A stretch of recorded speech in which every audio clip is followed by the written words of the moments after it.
तर फायनली ती गोष्ट घडलेली आहे, ज्याची सगळ्यांनाच भीती होती. मला, ह्याला, बघणाऱ्या तुम्हा सगळ्यांना, एंटायर मुंबई इंडियन्स फॅन कम्युनिटीला ज्या गोष्टीची भीती होती ती काल घडलेली. मी खूप प्रयत्न केला, खूप फॅन्सने खूप सपोर्ट केला, खूप पाठीशी उभे राहिले. रोहित शर्माने डगआउट मधून खूप प्रयत्न केला ऐसा पण जे लिखित होतं ते घडलेलं आहे. खूप हृदयावरती दगड ठेवून बोलावं लागतंय की पाठांतर दिसला तुझं. दगडावरती हृदय ठेवून बोलावं असं वाटतंय मला की मुंबईची आरसीबी झालेली आहे. आरसीबी चांगली खेळते रे गेल्या 2 सीझन पासून. मुंबईची 2023च्या आधीची आरसीबी झालेली आहे. आरसीबी एक अशी टीम जी सतत पॉईंट टेबल मध्ये दुसऱ्या टीम्सवर अवलंबून असायची.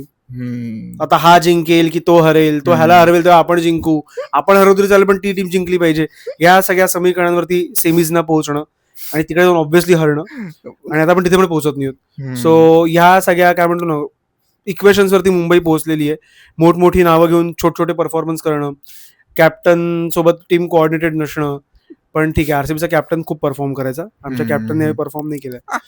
तर आपला कॅप्टन पण परफॉर्म नाही करत, चांगलं खेळायचं तेव्हा, तर तो समोरच्या टीमसाठी परफॉर्म करतो. खूप गोष्टी आहेत, म्हणजे असं एका छोट्याशा पॅच मध्ये येण्यासारख्या नाहीये त्या, कारण त्या लिहिल्या पण नाहीयेत. पण एकदम होपलेस का झालाय तू अजून? एलिमिनेटेड असं लिहिलं नाही. हेच हा जो निलाजरेपण आहे तो कधीच मुंबईत नव्हता. एकतर मुंबई क्वालिफाय करायची किंवा मुंबई बाहेर राहायची, पण हे जे ना की अजून लागलेलं नाहीये, ते लागण्याची वाट बघतायत. ही आरसीबी ही पीक आरसीबी मेंटॅलिटी आहे. दिस इज आरसीबी.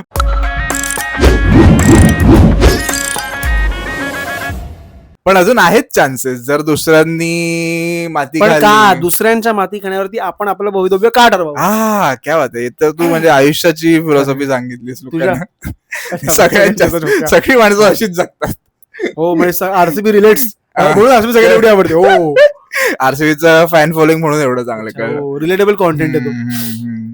पण असं आता काय जास्त बोलण्यासारखं नाही आज आमच्याकडे. खरं म्हणजे काल मला वाटलं होतं की मी जरी किती बोलत असलो की मी दोघांना पण सपोर्ट करतो, चेन्नईला आणि मुंबईला दोघांना पण तरी शेवटी राहतो मुंबईत. मराठी माणसाची माती आहे, मुंबईलाच सपोर्ट करणार शेवटी. मराठी माणसाची माती काल केली आहे. गुजराती माणसाने केली आणि मुंबईच्या माणसाची माती केलेली आहे. तर मला वाटतं की खूपच होपलेस अशा सिच्युएशन मध्ये मुंबई इंडियन्स पोहोचलेली आहे. म्हणजे हे काळ होता, मला अजूनही लक्षात येतो का 2020. परत तू रिपीट मोडवर गेलास. नाही, लोकांनी नाही केलंय की मुंबई हॅड अ काय मराठीत बोल. नाही मराठीत बोल चालेल. मग एक काळ होता 2020 पर्यंतचा किंवा त्यानंतर पण 21-22 पर्यंतचा की मुंबई 20 मॅचेस जिंकली होती सीएसकेच्या पुढ्यात आणि चेन्नई वॉज 14-13 अशा स्टॅट्स वरती होती. तिथून आज जे चेन्नई मुंबईच्या बरोबरीने उभी राहिलेली आहे, मला ही बरोबरी. मी तुला ऍक्च्युअल स्टॅट सांगतो आता तू मोज, मग तुला कळेल मी किती बरोबर आहे. तू मोज. मी तुला चुकीचं नाहीच बोललोय, ऍक्च्युअल जे जसं आहे तसं एक्झॅक्ट सांगतो ना मी. तुझा आसपास मी आसपासच असतो. 2008 ते 2011 मध्ये बाय द वे इव्हन होत्या 8 ते 13 की 8 ते 11. 2008 ते 11. ओके. 4-4 मध्ये 8 मॅचेस झालेल्या, 4-4 मध्ये इव्हन होतं. त्यानंतर 2012 ते 2019 मध्ये मुंबई 13 झाली आणि चेन्नई सुपर किंग्स 7 झाली 20 मॅचेस मध्ये. आणि त्यानंतर 2020 पासून 13 मॅचेस झाल्यात, त्यामध्ये 9 मॅचेस सीएसके जिंकली आणि मुंबई 4 जिंकली. 2000 लास्ट जेव्हा मुंबई आयपीएल जिंकली त्यानंतर डबघाईला आले सगळं. खरं म्हणजे त्यानंतर एकंदर मुंबई एक तर मला ती पण मला एक लक्षात आहे की ज्या मॅचला पोलार्डने आठवते तुला चेन्नईला मारलं होतं ते काहीतरी बरं 221-19 केले होते, त्या मॅच नंतर आय गेस चेन्नईच्या पुढे मुंबई फार भारी नाही. I guess we need a Pollard now, different Pollard now. Pollard किती काही पोलार्ड सारखा प्लेअर नाहीच मिळाला मुंबईला. मला वाटतं आयपीएल ला पण नाही मिळाला. किती तू म्हण रसेल जाम भारी ऑलराऊंडर वगैरे, काय म्हणतो सिच्युएशन, त्याला काय म्हणतात सिच्युएशन, क्रंच मुवमेंट ते पोलार्ड करून जायचा चेन्नई सोबत. राईट, त्यात जी मजा होती ती कोणीच नाही. आणि समोरच्याला पण तेवढी भीती असायची पोलार्डची की ही कोणतीही मॅच बदलू शकेल. रसेलची मला नाही वाटत कधी भीती वाटत. ऑब्व्हियसली तो डेंजरस प्लेअर. मुंबईचे नसल्या, आपण तिकडचे नसल्यामुळे आपण रसेलची थोडं इमोशनल अटॅच नाही होत असं म्हणतो. नाही पण असं इन जनरल पण मला कधी वेस्ट इंडिज बरोबर जर इंडिया खेळत तर मला कधी रसेलची भीती नाही वाटत. हा आउट होईल, काय जास्त एखाद दुसरी मॅच काढून देईल, पण कन्सिस्टंटली पोलार्ड जे करतात ते नाही करत. आणि पोलार्डची भीती जी असायची चेन्नईच्या मनात, खरं जाऊ दे आता काय. बाय द वे हे तिसऱ्यांदा चेन्नईने असं केलंय मुंबई बरोबर की डबल विन त्यांना मिळालंय. 2014 ला एकदा केलंय त्यांनी आणि 2023 ला एकदा केलंय. आणि ऋतुराज गायकवाड मुंबईच्या साईडने अनफॉर्च्युनेटली खूप चांगला खेळतो मुंबईच्या विरुद्ध.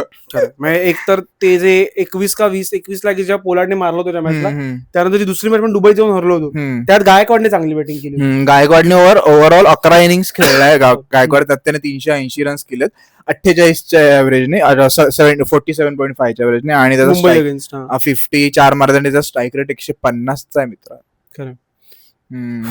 असो, निशब्द तर झालोय मी आता. खरं. तर काय तुला एक्झॅक्ट काय प्रॉब्लेम होत असेल मुंबईचा? मला वाटतंय मुंबईचा प्रॉब्लेम हा झालेला आहे की मुंबईने कॅप्टन चेंज केलाय. हा, मी ते असेल की मुंबईने, मला वाटतं की क्रिकेट असं इन जनरल मला वाटतं की जसं की इंडियन क्रिकेट टीमचं होतं, क्रिकेट तेवढं इव्हॉल्व्ह नाही झालं मुंबईचं असं मला वाटतं. म्हणजे 2020 पर्यंत मुंबई ज्या पीक आणि ज्या म्हणतो ना जेवढी ahead of the other teams होती, म्हणजे प्लॅनिंग वाईज म्हण किंवा तुझ्यात रोहित शर्माचं क्रेडिट असेल म्हण किंवा जयवर्धनचं असेल म्हण, कोणाचंही असेल, बट मुंबई जी प्लॅनिंग करून यायची. आता तू कालची मॅच बघशील चेन्नईच्या पुढ्यात 160 रन्स काल मुंबईने केले होते. एक काळ होता मुंबईने चेन्नईच्या पुढे 160 डिफेंड केलेले, मी 2-3 वेळा केलेले, आणि त्या तुला दिसायचं की मुंबईच्या म्हणजे हार्दिक पांड्याचा कॅप्टन आहे, पण हार्दिक पांड्याचा जेवढा चांगला यूज रोहित शर्माने केलाय तेवढा हार्दिक स्वतःला नाही करता. एक्झॅक्टली, हे आपण मागच्या कोणत्या तरी व्हिडिओमध्ये बोललो आपण, आणि तेव्हा इंडियाच्या पॉईंट ऑफ व्ह्यूने बोललो आपण की हार्दिक आयपीएल लाच बोललो की हार्दिक जेवढा दुसऱ्यांच्या कॅप्टनशिप अंडर चांगली बॉलिंग टाकतो किंवा त्याला जसं हँडल केलं तसं तो स्वतः बरोबर नाही, कारण तो स्वतः कॅप्टन असं स्वतःला बॉलर पण समजतो. म्हणजे ते दोन्ही बोलला होता ते की ते जो तो वर्ल्ड कप झाला होता कुठला 16चा वर्ल्ड कप, तर ते जे शेवटी मुश्फिकर रहीमने एक 4 मारला, आता काय करायचं हा चालू होतं, तर नेहरा सेड की यॉर्कर टाक किंवा लेंथ टाक. तर धोनी बोलला ये डाल पाएगा क्या, तो हार्दिकला त्याने विचारलं तू क्या डाल पाएगा इस पॉइंट पे, बॅक ऑफ द लेन डाल पाएगा, हा बॅक ऑफ द लेन, तो back of the lane. So हे जे त्याला युज करण्याचं आहे, त्याला काय धोनीने केलं असेल, त्यानंतर रोहित शर्माने केलं असेल, जे केलं असेल, Hardik Pandya is unable to use himself असं मला वाटतं. हो, जाऊ दे, मला प्रॉब्लेम हा आहे की आम्ही होतो कुठे, पण काय नाही चेन्नई मुंबईचं जे प्लॅनिंग असायचं, मला वाटतं की मुंबई जी आपण म्हणतो स्काउटिंग पासून ते अगदीच एक्झिक्युशन पासून कोणत्या प्लेयर्सना खेळवायचं, कोणाला कधी आणायचं, ते अगदीच मॅच चेस डिफेंड करताना स्पेशली मुंबई ज्या प्लॅनिंगने खेळायची की मुंबई प्रॉपर बुमरासोबत पेशन्स ठेवायची, त्याला शेवटपर्यंत लावायचीच नाही, आणि त्याला लावलं की गेम फिरायचा. आणि काल मला असं वाटलं की बुमरा, कालची मॅच जर बघशील तर बुमराला खूप लेट आणलं, एक ओव्हर वापरली पण एक्झॅक्टली तिसऱ्या ओव्हरसाठी त्याला खूप लेट आहे, त्याला 14 दुसऱ्या स्पेलसाठी मॅच संपली होती मॅच, तेव्हा बुमरा पण काही नाही करू शकत. करेक्ट, 14 ओव्हर नंतर जर तू आणणार असेल बुमराला आणि समोरून फक्त 2 विकेट गेले असतील तर तुला त्याला ऍटलीस्ट 8व्या-10व्या ओव्हरला तरी आणलं पाहिजे होतं. बरोबर, आणि किंवा स्कोर कमी होता, त्यामुळे एनिवेज तुझ्या विकेट नाही पडला तर जाणारच होती मॅच कोणत्याही परिस्थितीत. ज्या पॉईंटला मला वाटतं अलागझन फरक कोणातरी ज्या कार्तिक शर्माने मारायला सुरुवात केली होती, त्या पॉईंटला कुठेतरी बुमराला आणलं जाऊ शकत होतं. पण तेच आहे, मला वाटतं की बुमराचा पण एक्झॅक्ट 15व्या ओव्हरला बुमरा आला काल सेकंड स्पेलसाठी, 36 बॉल 38 का 30 बॉल 32 विकेट तेव्हा तो आला होता, एवढं लक्षात आहे मला. आणि तेच मला वाटतं बुमराचा पण यूज ज्या पद्धतीने नाही जमलं हार्दिक पांड्याला, असं मला वाटतं की बुमराला केवढं यूज केलं पाहिजे, जसं यूज केलं पाहिजे तसं नाही केलं.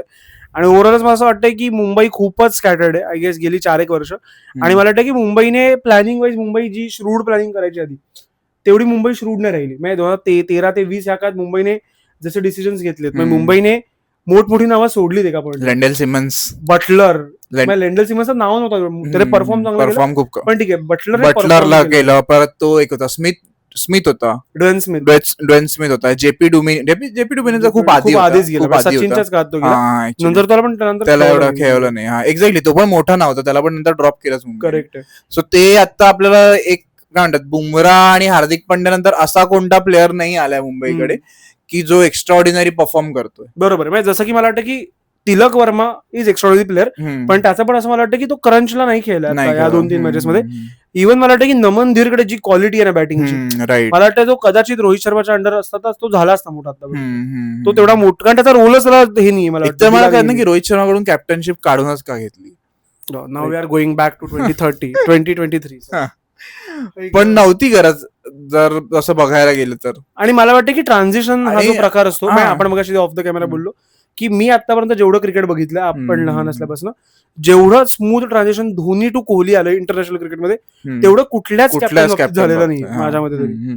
आणि ते मी तुला ते बोललो तेच असेल की त्या दोघांचं जे बॉन्डिंग होतं ते प्लस तुझी विराट कोहलीची कॅपेबिलिटी प्रेशर हँडल करण्याची कॅप्टन तेव्हा तो मोठं नाव पण एक्झॅक्टली मोठं नाव होत होता तो senior one of the seniors होता टीम मध्ये एकतर तसं हार्दिक पांड्याचा इथे दिसत नाही मला. बरोबर हार्दिक पांड्या आणि हार्दिकला दिलंही असतं पण तो मध्ये सोडून गुजरातमध्ये गेला हा प्रॉब्लेम जास्त झाला कारण तिथे कॅप्टनशिप मिळत होती त्याला. बरोबर तिथे ती वर्क झाली कारण त्याच्या अंडर सगळे होते. बरोबर आणि त्याच्याहून मोठं नाव कोणी नव्हतं कदाचित तिकडे असतील तरी पण ते फॉरेनर्स होते त्यामुळे तिथं खेळून अंडर टू इंडियन प्लेयर्स.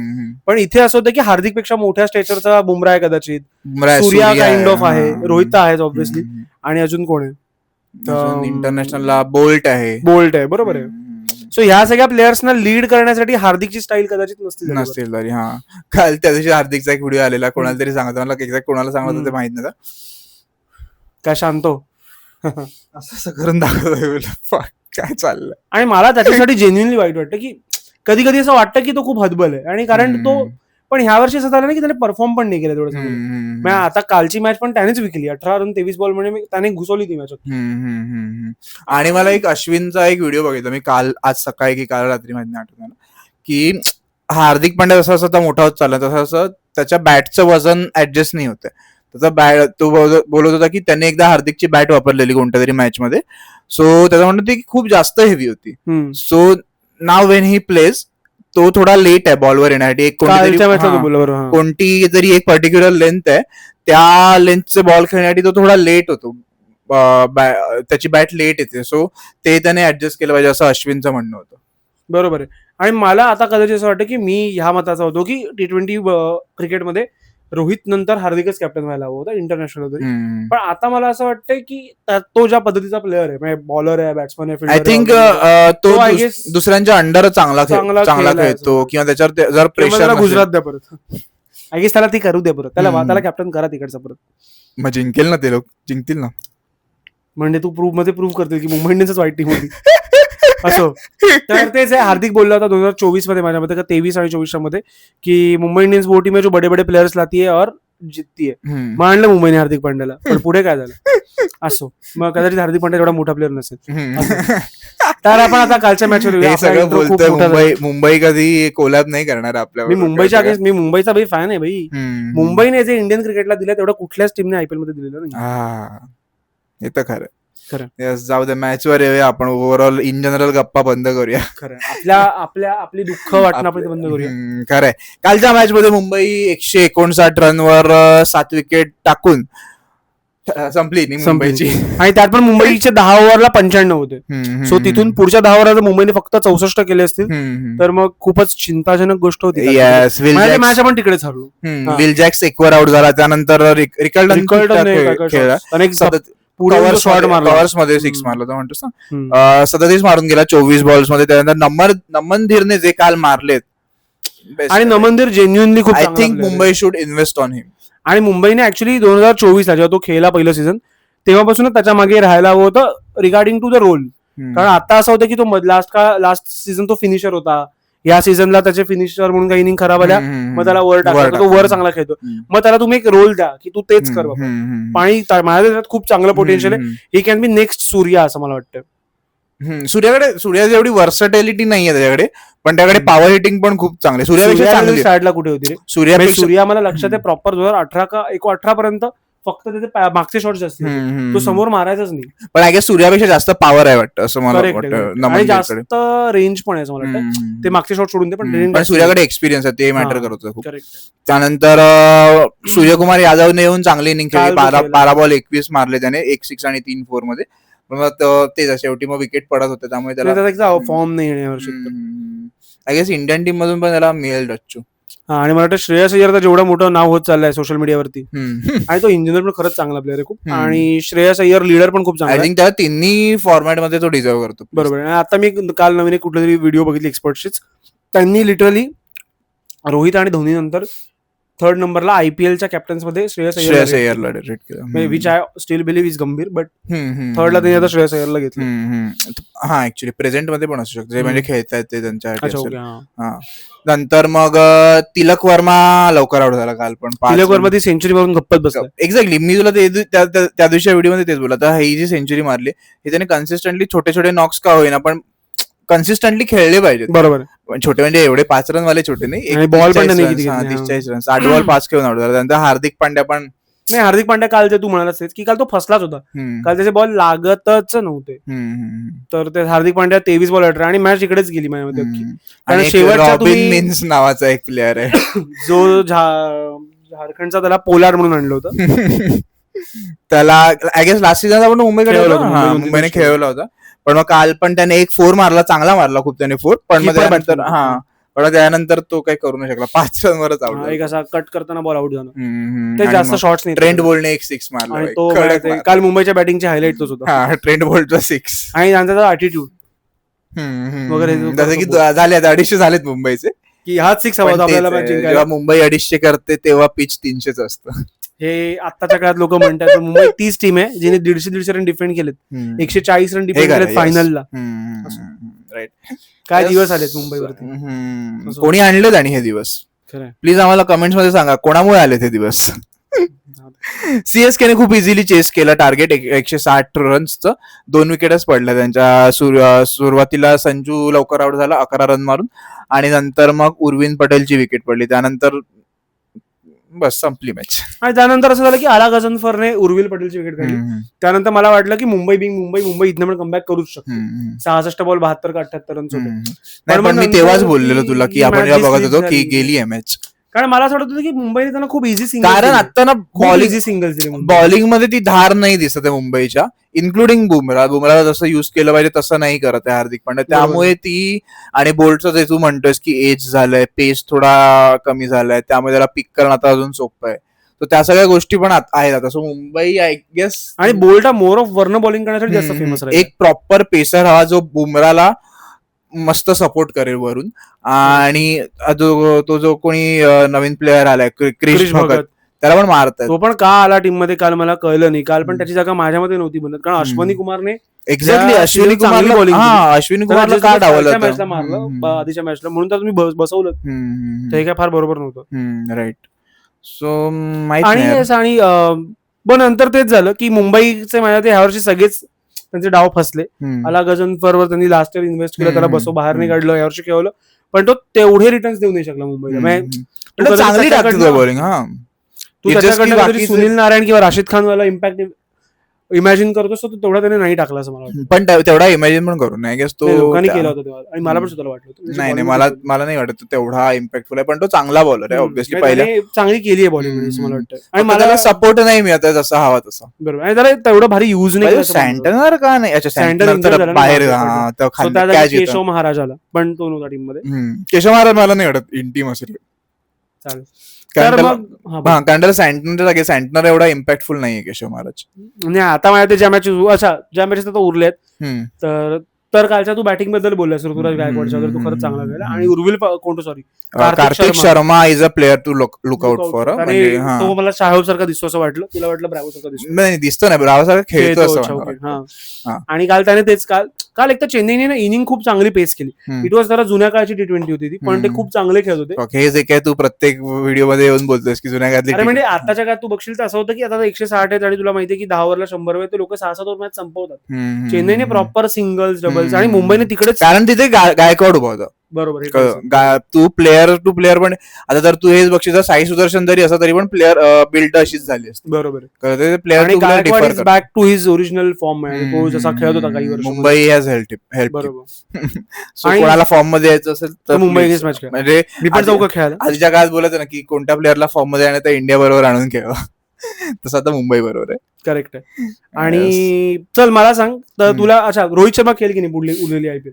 न खेळावी नाही, जर मुंबईचं एलिमिनेशन कन्फर्म असेल तर मग नाही खेळलं पाहिजे रोहित शर्माने, कारण की ऑब्व्हियसली त्याचं जे काही फिटनेस आहे वगैरे ते त्याने 2027च्या हिशोबाने जपावी. बरोबर, आता खेळून काही फायदा नाही आहे. सो नाहीच खेळलं पाहिजे. इव्हन बुमराने पण नाही खेळलं पाहिजे. जर मुंबईचं एलिमिनेशन जेव्हा कन्फर्म होईल तेव्हा, आत्ता नाही म्हणत, जेव्हा कन्फर्म होईल तेव्हा नाही खेळलं पाहिजे. पण तुला माहिती ना, हे 2022 ची जी आयपीएल होती, ज्यात पहिल्यांदा पांड्या तिकडे गेला होता, त्या आयपीएल पण मुंबई वन साइड बाहेर गेली होती, पहिल्या 7 मॅच वगैरे हरून गेली होती. पण त्या मॅचला 14 मॅचेस बुमराह आणि रोहित शर्मा दोघंही खेळले होते. कारण तेव्हा असं होतं की ह्यांच्यासाठी तेव्हा तू त्यांचं एज पण बघ ना, त्यांचं ते 3-4 वर्ष रोहित शर्मा तेव्हा फ्लरिश होत होता फॉर्म मध्ये वगैरे, त्या गोष्टी पण आहे. आता रोहित शर्माला 2027 पर्यंत टिकायचंय, हा मेन मुद्दा. बरोबर, राईट. सो मला वाटतं की तसं त्यांना कॉल घेऊन स्वतः बसणं बाहेर कठीण आहे, हा माझा मुद्दा. पण रोहितची इंजरी मोठी वाटली नव्हती मला जेव्हा हे खूप जास्त होतं. धोनीची पण नव्हती, बुमराहवाली ती इंजरी वाटते. हप्तो शर्मकर बुमराह ते यायचे नाही, तसं आहे हप्तो शर्मकर रोहित तसं होईल काही दिवसांनी. एवढं काय झालं असू शकतं. हा, धोनीचं पण नाही कळत. धोनीचं तर मला वाटतं की त्याने प्रॉपर ट्रान्झिशन दिलं त्या टीमला, की आता सॅमसन तिकडे आलाय आणि सॅमसन मला पण मध्येच काही वेगळं घडलं तर, पण जर जशी चालू आहे आयपीएल तर मला नाही वाटत दोघं पण खेळतील. बरोबर आहे. आणि मला वाटतं की धोनीचा जो प्रेझेन्स आहे that is enough to pull the crowd, असं मला वाटतं. मे बी त्याचा खेळ आता तेवढं मॅटर नाही करत असं मला वाटतं, पण तो असणंच खूप मॅटर करतो. राईट. येस, असू शकतो. येस. आणि अजून मला एक प्रश्न होता, तू मला सांग, ह्या 5 वर्षात जे काय घडलं मुंबईसोबत, तुझ्यासाठी 3 कारणं काय आहेत की ज्यामुळे मुंबई काय म्हणतो ना या पोझिशनला पोहोचली आहे, किंवा मुंबईचं एक जनरल प्रेझेंट हल्लं? एक तर मला हे वाटतं की कॅप्टनशिप, ऑब्व्हियसली कॅप्टनशिप ट्रान्झिशन चांगलं नाही झालं, पहिला. दुसरी मला पोलार्डची रिटायरमेंट वाटते, अर्ली होती असं मला वाटतं. खूप अर्ली पोलार्डची रिटायरमेंट आहे. पोलार्ड जाऊन बाहेर खेळतोय, मोठ्या मोठ्या लीग्स अजून पण खेळतोय. मुंबई इंडियन्ससाठी तो खूप चांगला खेळू शकला असता अजून पण, आणि तो अजून पण खेळू शकतो आय गेस. पण आता माहिती, I think it's too late. जेव्हा त्याने रिटायरमेंट घेतली तेव्हा ते खूप, तो निदान 2 वर्ष त्याच्यात क्रिकेट वाटत होतं. आणि बुमराच्या जोडीला एक असा बॉलर न शोधणं जो बुमराला प्रॉपर सपोर्ट करेल, जसं की जॉन्सन होता की काही, किंवा बोल्ट पण होता, पण आता बोल्टचं थोडी धार कमी झाली वगैरे, आणि बोल्टला मुंबईने प्रॉपर इमोशनली घेतलं. सो ह्या 3 मेन गोष्टी वाटतात. करेक्ट. तुला काय वाटतं? मला पण ऑलमोस्ट हेच वाटतं. एकतर मला वाटतं की मुंबई इन जनरल कॉल्स खूप सायंटिफिक नाही म्हणतात, पण खूप असे लॉजिकल, थोडं सायंटिफिक डिसिजन्स असतात ना, की जसं की मला वाटतं की 22च्या आयपीएलला जेव्हा मुंबईने पांड्याला काढलं आणि पोलार्डला रिटर्न केलं, जेव्हा की पोलार्डचं वय होतं, सायंटिफिक नाही म्हणत, लॉजिकल रिझन्स क्रिकेटिंग रिझन्स काय असतात. सो त्यानंतर सायंटिफिक हे की वय वाढत चाललंय वगैरे सगळं. तर तुम्ही जर पोलार्डला रिटर्न केलं तर तो 22ची आयपीएल खराब केला, सो त्याला 22ची आयपीएल संपताच मुंबईने रिटायर केलं होतं, जेवढं मला लक्षात आहे. सो ते चुकीचं होतं. जर तुम्ही एका प्लेअरवरती इन्व्हेस्ट करताय 3 वर्षांसाठी, तुम्ही 3 वर्ष खेळवा ना, तुम्ही त्यानंतर त्याला बाहेर काढा. तुम्ही जे काय त्याला मेंटर बनवलंय, जे काय केलंय, आणि वेस्ट इंडियन्स आर इमोशनल आहे गेस, आणि त्या सगळ्यांनीच ज्यांनी आयपीएल मधनं रिटायरमेंट त्यांना बसवलंय ते सगळे त्या टीमचे मेंटर झाले एक्सेप्ट गेल, कारण गेल is the boss.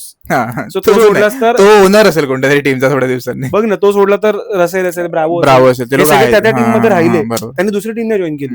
So same पोलार्डचं झालं, पोलार्डला लवकर संपवलं मुंबईने, एक हे झालं. किंवा त्याचा जो स्वतःचा पण कॉल असेल माहिती पोलार्ड, हा, पण ते सांगतो ना की त्यांनी तो डिसिजन नाही घेतला पुढे दुसऱ्या टीमकडे जायचं. दुसरी गोष्ट मला वाटते की अख्खा जो कॅप्टन्सीचा साग आहे, मला हे पटतं की रोहित शर्माकडनं कॅप्टन्सी दुसरीकडे जायला हवी होती, पण ती ज्या पद्धतीने गेली ते मला नाही पटलं. आणि तो एक दुसरा डिसिजन आहे की ट्रान्झिशन ऑफ कॅप्टन्सी 2 झालं. आणि तिसरं मला असं वाटतंय की सूर्याचा फॉर्म, सूर्या ठीक आहे, मला वाटतं सूर्याने ऍक्च्युअली केलंय मुंबई, खूप केलंय यावर्षी, फक्त तो नाही चाललंय. तिसरं मला असं वाटतं की मुंबईचं क्रिकेट थोडंसं असं मला वाटतं आउटडेट झालं असं मला वाटतं. थोडं मुंबईने, जसं की SRH ने रिन्यू केलंय सगळं, काय म्हणतो ना, SRH फ्रॉम द स्क्रॅच सगळं रिनोव्हेट केलं. सो SRHचं क्रिकेट झालं. तर मला वाटतं की मुंबईने, इव्हन चेन्नई ते ट्राय करते आता, थोडे फसतात ते लोक, पण ते लोक रिनोव्हेट करायला स्वतःच ट्राय करतात. जसं की SRH मला वाटतं पंजाबचं क्रिकेट बऱ्यापैकी मॉडर्न आहे. राईट. सो मला वाटतं की मुंबईचं क्रिकेट ते जरा मिस करताय, ती ट्रिक जरा मिस करताय असं मला वाटतंय. आणि मला वाटतं की 5 ट्रॉफी जिंकलो हा पास्ट आहे, असं लक्षात ठेवून मुंबईने खेळायला हवं बस. येस. सो तुम्हाला काय वाटतंय कालच्या मॅचवर, मुंबईच्या इन जनरल फॉर्मवर, ते तुम्ही आम्हाला कमेंट मध्ये मुंबई जाईल की नाही पुढे आरसीबीच्या तत्वावरती राहून, ते तुम्ही आम्हाला कमेंट्स मध्ये सांगा. मुंबई इंडियन्सच्या पेजवर जाऊन पण कमेंट्स मध्ये सांगा काय करू शकतात. आणि लाईक करा, शेअर करा आमच्यावरती, लाईक करा, शेअर करा, सबस्क्राईब करा. मांडीला खाजला, क्रिकेटवरचा पहिला मराठी पॉडकास्ट. येस.